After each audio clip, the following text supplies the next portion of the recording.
ઉત્તરાખંડના કેદારનાથમાં આજે સવારે એક હેલિકોપ્ટર ક્રેશ થયું છે। આ સમગ્ર ઘટના ગૌરીકુંડ વિસ્તાર પાસે બની હતી। આ દુર્ઘટનામાં હેલિકોપ્ટરમાં સવાર તમામ 7 લોકોના મોત થયા છે। મળતી માહિતી અનુસાર ખરાબ હવામાનને કારણે હેલિકોપ્ટર ક્રેશ થયું હોવાનું સામે આવ્યું છે।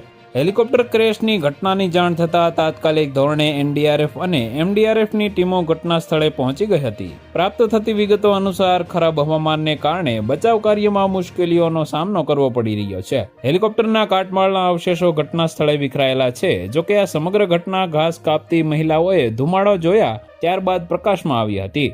સૂત્રો પાસે મળતી માહિતી અનુસાર ઉત્તરાખંડ, ઉત્તર પ્રદેશ, મહારાષ્ટ્ર અને ગુજરાતના યાત્રિકોના મોત નિપજ્યા છે। કેદારનાથમાં ક્રેશ થયેલા હેલિકોપ્ટર તે આર્યન કંપનીનો હોવાનું કહેવાય છે। આ આખી ઘટના સવારે લગભગ 5:30 વાગ્યે બની હતી। આ સમગ્ર અકસ્માતમાં પાયલટ અને બાળક સહિત કુલ 7 લોકોના મોત નિપજ્યા છે।